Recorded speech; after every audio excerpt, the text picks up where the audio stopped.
Hello, Dr. Cook. I am recording this from the basement of the very first youth group that I was in when I became a part of my church's high school ministry back in Cincinnati, Ohio. And the reason I chose this spot is it's just the first place that I really felt the desire to do something related to ministry with my life. And at the time, I didn't know what that was, but now that I've thought that through, I have come up with an idea, and that is something you'll hear about in a little bit. But the passage that I chose for this was Proverbs 22, verses 1 through 6. And the first 5 verses focus on the ideas that all people, rich or poor, prudent or simple, are all created within God's making and within God's image.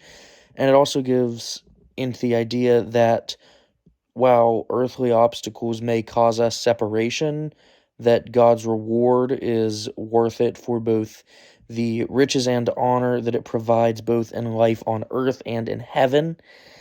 And while that is a majority of the passage that I chose, the primary piece that I want to focus on is actually verse 6, which states, "Train up a child the way he should go, for even when he is old, he will not depart from it."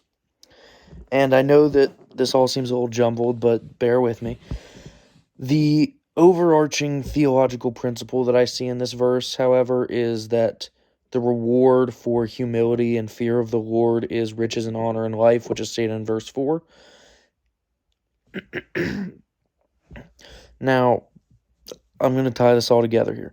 So, while the theological principle may be that there is the reward both in heaven and earth, I feel that verse 6 really ties into it because it can be hard to imprint the ideas of faith and bringing somebody to a religion and to being saved once they've already grown and possibly rejected the idea of it entirely.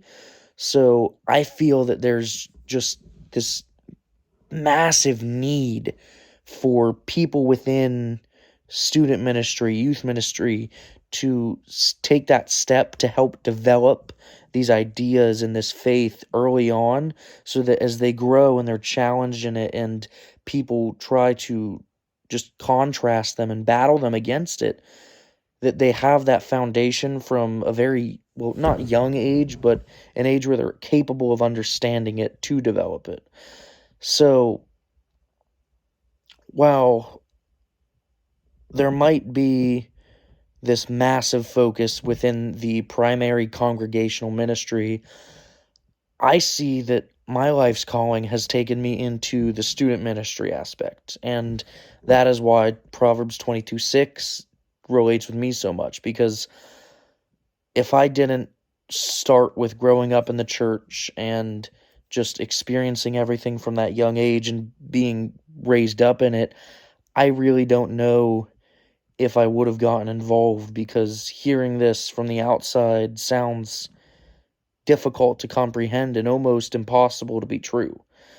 So that's why I chose Proverbs 22, 1 through 6, because just the foundations that it provides within the ideas that there is this heavenly and earthly reward in being faithful and following God, and that while obstacles may be in the path of it, that there is that reward at the end. And being faithful and being distilled in that faith and having that installed in you from a young age, and fearing but also honoring the God that we were created by, is just a huge part of that.